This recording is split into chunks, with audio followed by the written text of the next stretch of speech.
Welcome back to PH Plus Social Good, Tacloban, hashtag 2030 now. On stage right now is Governor Petilla and Mayor Romualdez. They've agreed to take questions from the audience and from you there. So please, if you have questions for either of them, use hashtag 2030 now. Thank you, gentlemen, for agreeing to take questions. So I'm going to throw the first one. You talked about the lessons learned from Haiyan and from Yolanda. One of the key problems we saw from outside was really the difficulty of communication between local and national government. What lessons can you, from your experiences, how can that be prevented? How can we move forward better?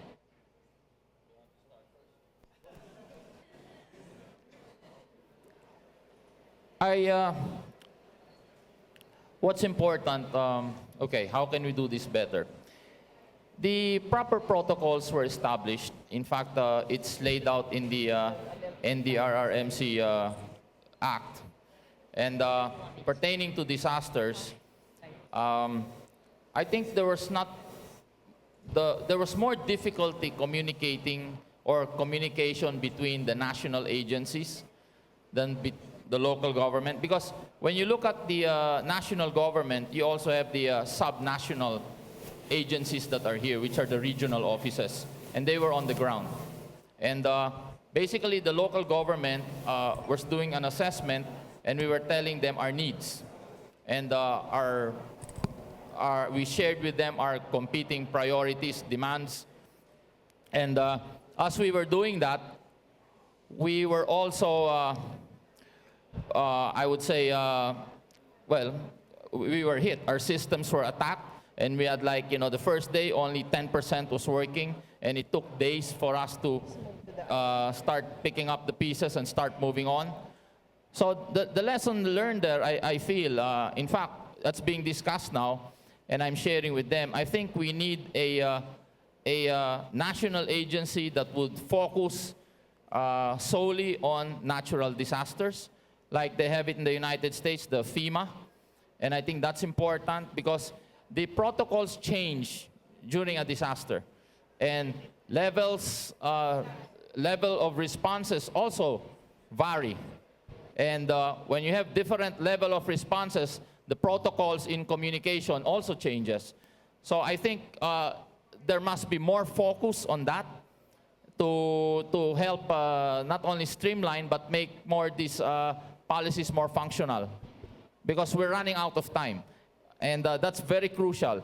Knowing what to do, but how soon you have to do it goes parallel with your planning. And that is very vital. And that's what we've learned. Thank you, Mayor. Governor Petilla, on the national government. Mike, please. Thank you. Honestly, it was a challenge. Communication was a challenge, especially right after the typhoon.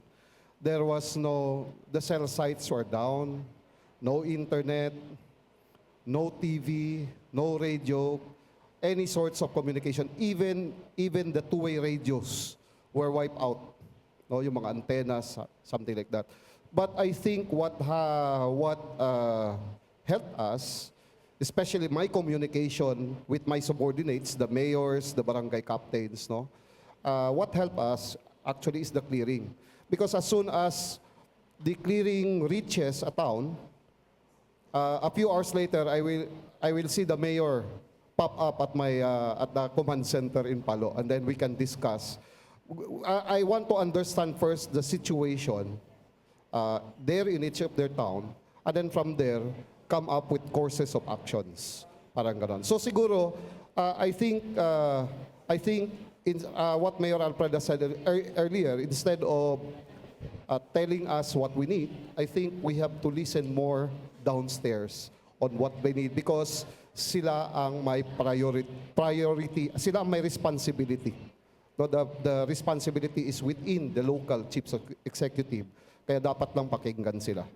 Thank you so much. Any questions from the audience? And I'm right next to this gentleman, please. Your name?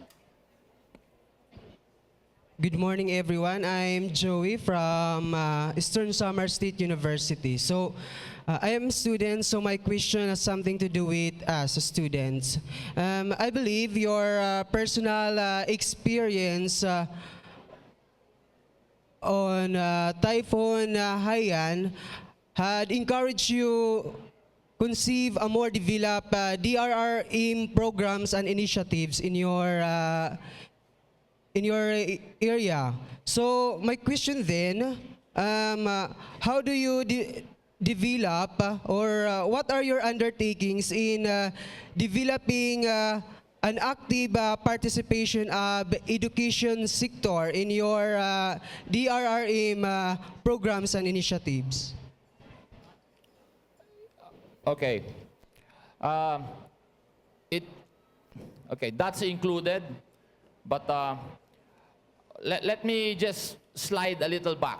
Okay, back. One of the problems in communication, even with different sectors of society, is we must have a common understanding. Like what was difficult, even communicating in the national level, is the understanding that this is a capital city and you have to know that there are more people here in a disaster. Now, participating now and making now the universities active, yes, we're doing that. In fact, I was called immediately by the University of the Philippines. In fact, they presented us a simulation of the typhoon immediately after. So we're learning from that. And basically, we need help from the universities. How do we translate this scientific data to the common man that he will be able to understand scientific data? Because there are terms there that liquefaction, do we understand what liquefaction is? Do we understand what disaster risk reduction, mitigation, climate change adaptation? These are terms that came from the academe or the universities. And it's our job to transfer it, to translate that now to the common man so they will be able to understand its importance and its functions. Thank you. Okay, Governor? Hello. Meron na. Okay. Yes, I think it's a good idea, no, to get to empower also our students, and I think we have to work also to include that in your curriculum, doon sa mga universities at sa kabaskwelahan. The province in the past, we have been actually practicing. No, we have been preparing. We have the PDRMC together with the MDRMCs of the mayors and the barangays. We conduct mga seminars, mga drills doon, lalo na doon sa mga coastal barangays. But I think more than that, we need also to empower the students. Kasi ang ating mga students, the youth are very active also in volunteering to help, no, right after a disaster. No? So I think we have to include that in the curriculum. Thank you, Governor. One question here, and then I'll come to the back. I'm Shirley Jamias from UP Los Baños, and also a member of the UPLB Interdisciplinary Committee for Climate Change. Sir, after all the experiences we've had here in Leyte, and the lessons learned, and of course we have seen the need for good governance as well as enabling mechanisms, is there a need to revisit the DRMM Act, the National Act? Definitely. In fact, I have done that together with, in fact, there was a forum in Ateneo University, and we looked at that.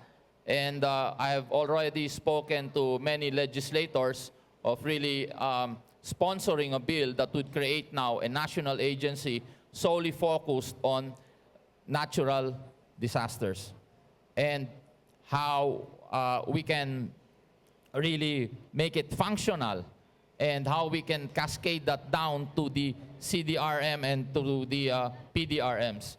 So to make it now, because we have to understand that lahat ng all the plans, pre-disaster plans must be tailor-fit to your local government unit. It cannot be just a standard. So this is important, but we have to deal with an agency, especially now that there are many foreign governments that have invested millions of dollars in gathering scientific data. I feel it would be good if we have a national agency where those data are stored and they can partner with universities and the different scientists in the Philippines now to study that data and really make it functional and disseminate that now to the public. Thank you. Definitely a review is needed. Yolanda is a new normal. No? So we are expecting more things to happen. And just like anything that's new, usually we are caught off guard. No? So I think we need to adjust our laws eventually to adjust into a more powerful typhoon, even more than Yolanda. Mayor, Governor, a few weeks back there was a report from the Commission on Audit that said that there were donations given to the Philippines for Yolanda that were still in the bank. How did you both react to that? That it didn't reach the people who the donations were supposed to go to? Well, I'm not familiar to what amount was given to who, except for the ones that were donated to the province, no? And mostly it came from the other governors and mayors from other parts of the country who donated. And then there were a few private companies who did, and we have already disbursed that to help in the recovery and the livelihood. Mayor? I have been to several countries in the last several months, and I have met many Filipino communities that have donated money also. And I have read the report of different agencies saying how much money actually, or a round figure that came into the Philippines.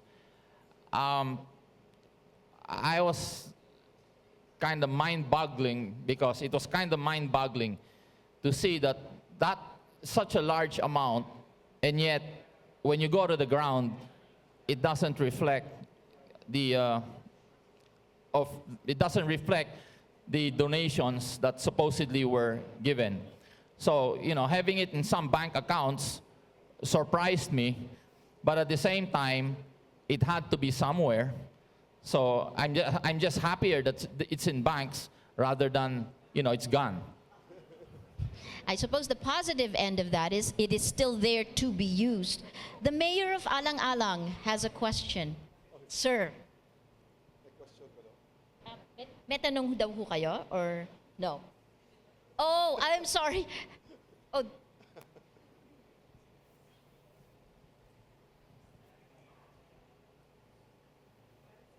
Let me, para sa mayor of Alang-Alang ho yata to.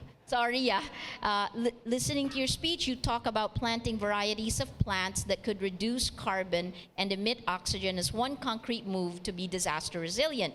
I am more interested to hear what would be the direction of the province of Leyte in terms of solid waste management, considering that all towns of Leyte are not compliant to RA 9003. Yes, as far as carbon and oxygen contents in the atmosphere is concerned, we really need to plant lots and lots of trees. We need to do it massively. Yolanda is massive, and our response should be massive. And for that, we have already, hopefully, no, we already have funding, no, to put up a mechanized nursery. No, to put up a mechanized nursery that can produce 100,000 seedlings a day. No?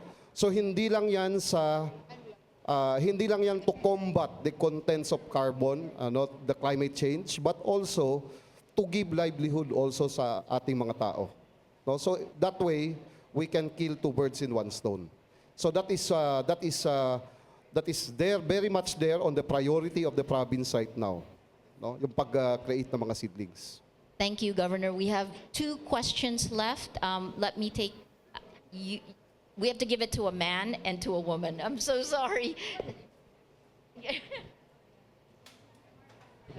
Good morning, Governor Petilla and Mayor Alfred. Of course, I'm Joyce. We have met several occasions. Joyce Alegre, Professor Alegre of the University of the Philippines, Visayas, Tacloban College. I am representing the college on behalf of the Dean, Anita Cular, who's over here, and she asked me to say something, especially in matters of university concerns with scientific concerns as related by Mayor Alfred Romualdez. Kasi po nabanggit ninyo ang kahalagahan ngayon ng agham, ang kaalaman ng agham. And I think that's also the concern of the governor, especially with the need for us to assess our flora and fauna and our physical and natural environment at the time of climate change. And we are the focus of the world. First, I would like to, publicly acknowledge the partnership we had with the City Mayor's Office during the Dayaw Festival in the process of psychosocial healing. Hi, Lila. So that really helped a lot. We have been active in the psychosocial processes from the cultural perspective. Our concern is the cultural perspective because we have been barraged with a lot of international aid coming from the world with various methodologies and perspectives of healing and aid and humanitarian affairs. And we feel bad when this is happening under our very nose and we are not participating in the process of our own healing. Kaya po ang itinutulak ngayon ng university, I think UP Los Baños people are here. Yeah. My question is now, how do we address the social concerns? You mentioned about safety. One, paano po pinapackage yung safety when we move and then paano po yun? Safety muna? What about the livelihood? What is the approach? Is it holistic? And then secondly, the processes of cascading, yung sinasabi nyo pong cascading, ito po ba ay nanggagaling sa top pababa? Ngunit meron naman po tayong kaalaman, may mga scientists din tayo, at saka may mga kaalamang traditional. We have a term for surge, and it is lunop. And in our history, it happened 3 times. In 1898 was 1887, 1912, and in the 1930s. And we have that in our legends and oral histories. And this is what we would like to look into. So gusto ko lang po malaman, paano po yung approach? We would like to be participative. Makatulong po ang ating local scientists from that point of view of being survivors ourselves. Thank you. First of all, what I mentioned earlier about cascading it down, because one of the immediate problems we have working with the national government is there are missing mechanisms to get resources down to the ground. So what I meant was we are working together with the national government to create now mechanisms wherein they can download resources for us to get back on our feet and to help us recover. That is what I meant. Now, with regard to scientific data, scientific data, by the way, is also very expensive. Even creating the topographical maps and all. We're fortunate that different governments all over the world are helping us acquire those data. Once those data are acquired, then now we will partner with universities also in helping us translate that down to the grassroots for them to have a better appreciation and understanding. Now, with regard to the different NGOs that are coming in and providing social work and help to the city, we can only monitor that, but we can also, because the city, we had to, earlier on, we had to devise a way a mechanism wherein we traffic all resources that are coming in. And that was very important to us because there were competing priorities, and based on the resources we have, we were just focusing now on the different, I would say, sectors, that needed to be addressed as fast as we could. But my office is open again for all this data and communication, so we can better, help, what do you call this, distribute all the resources properly. Thank you.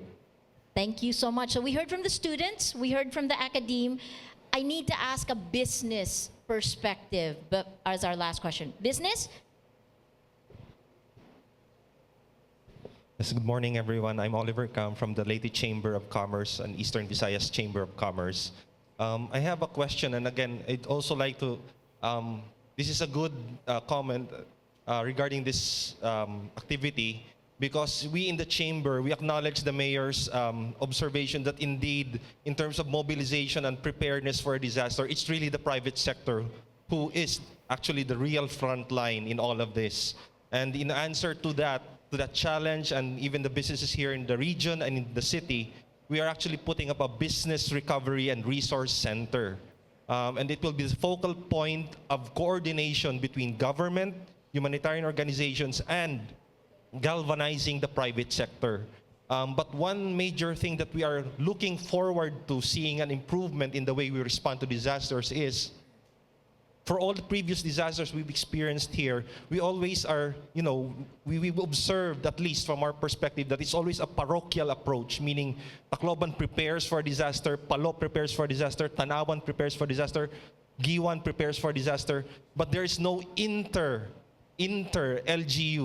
regional or provincial level disaster mobilization, so that if, for example, another Category 5 typhoon hits us today, tomorrow, next week, and if we know it's going to hit Giwan again, can we not respond and come up with a plan and a coordination system wherein we just move as much as possible, as much as resources that we have, to move the population to a safer area of the province or the region?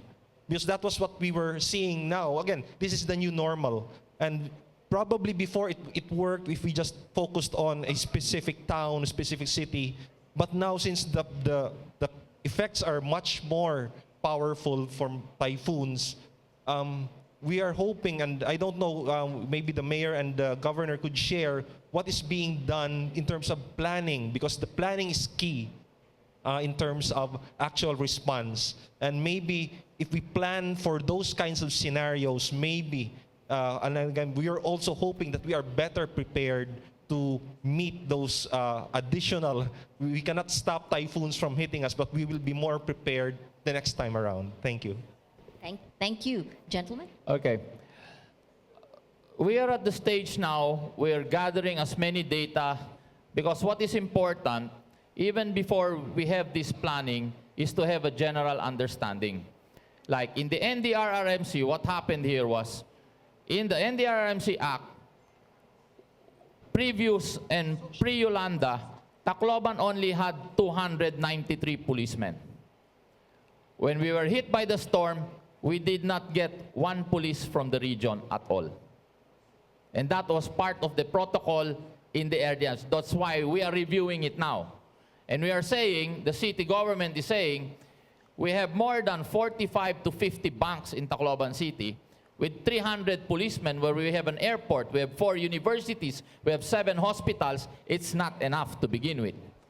So that's why we are supposed to have this linkage with the sub-national agencies for that support, even with the Bureau of Fire and all. I think it's clear that we, with the different LGUs, can come up with a plan, but we will still have to rely with the subnational agencies, because that's critical. They have the men, they have the manpower, and they have the resources. And it is critical that we really partner with the subnational agencies in that aspect. And yes, I just want to mention, because this is one normal that we should understand. In Tacloban City, most of the people rely on employment, especially on the ground. Yes, we talk of livelihood. We don't have as many fishermen as the other provinces out there. Most of them rely on livelihood. We were pushing for a Marshall Plan, which unfortunately was not approved by the national government. And that Marshall Plan was to give special financing to all the businesses in Tacloban so they could start opening faster, quicker. So now we can give purchasing power to our people, they can get their jobs back, and now the economy can be jump-started. I just want to mention that. Thank you. Thank you. Governor? Good point. Good point sa question ni Oliver. Well, in fact, no, 6 days before the landfall, the typhoon was projected to make a landfall at the south of Borongan, no, in that area, no. Actually, I have ordered, no, to move our heavy equipments, which is not a lot, honestly, which is not a lot, to move it to near San Juanico Bridge so that as soon as it passes by, papasok kami, and I will go along, I will tag along, no? That was the original plan. And then in the end, 2 days before the typhoon, it was projected to hit Tacloban, ang eye. Tapos a day before, bumaba pa, papunta pa sa Dulag, and finally it hit Tolosa. Doon naglandfall yung mata. No? And then, because of that, we have to move it back to Palo. The objective was really to bring the heavy equipments nearer to the landfall. Kasi doon ang in-expect natin na heavy damage, we can dig out rather than dig in. No? It will be quicker to dig out. So, parang, ang ano lang, no? Siguro, I think we have to have a body, no, to manage this, no? Yung inter-province, inter-cities na mga coordination. At least dito sa the municipalities in Leyte, no, we were in close coordination with the mayors. No, I was in close contact with them a week before the typhoon, several meetings, and then phone calls and everything to discuss ang mga strategies. No? Siguro, I think on the regional level, no, for example, parang ganon, if had we gone to Samar, probably mahihirapan kami because we will not know where to go. Saan unahin, saan ganon, no? But since dito natamaan sa amin, although hindi ko sinasabi na masaya kami, dito nagland sa amin sa Leyte, at least it was easier for us because we know where to bring the heavy equipments. We know where to deploy them. No? So I think it's a good point na we should also have a regional level na coordination as far as this disaster response is concerned. Thank you so much. Last question is coming from social media. Can we look at the question from social media? This is from @Chellandia for Mr. Romualdez. Also, what steps are being done to make Tacloban more disaster resilient? I think the first resource that we looked into was how do we build up social capital? How do we build up the correct thinking and the correct mindset? We have to have a common understanding first that yes, not only is there a new normal, but we have to institute now resiliency in our policies. We have to make it part of our life. And I think that's our main focus. We have instituted that in all departments in City Hall. We have to be economically resilient. We talk of our environment, and not only of resilience, we talk of sustainability. Like in the city, we look and we say, our population is growing. We're an urban center. But can we sustain the growth? Can we sustain now people coming into Tacloban? Do we have enough resources like water, electricity for investments that are coming in? So this is part of the sustainability and resilience building. And it has to start within City Hall in the different the various departments. In fact, the city now, we partnered with UNDP and we are building, beside the City Hall, we are building now a disaster risk reduction and climate change adaptation center in order to now not only empower the public, but disseminate now new policies and new frameworks. Thank you. Thank you. Governor, any last thoughts? Any last thoughts? Or yes, sir. Related to the question. So now on a broader perspective. Well, siguro no, I would just like to express my appreciation to everybody. Okay, what brought a very fast recovery to Leyte was the hope that the people had. That the hope that they will come out victorious in the end, even in the face of this unbeatable foe, the Yolanda. No? And the whole world, no, a lot of them, just by showing their faces here in Leyte, it has really helped sparkle that hope. So again, my big appreciation to everybody. Thank you so much, Governor Petilla, Mayor Romualdez. We started with inspiration to keep moving forward because it is a difficult road ahead. You're coming to your 1-year anniversary. Let me just point out, you know this better than we do. There's still a lot more work that needs to be done. We need to come together. Let me turn it back to Patricia and Voltaire. Thank you, gentlemen.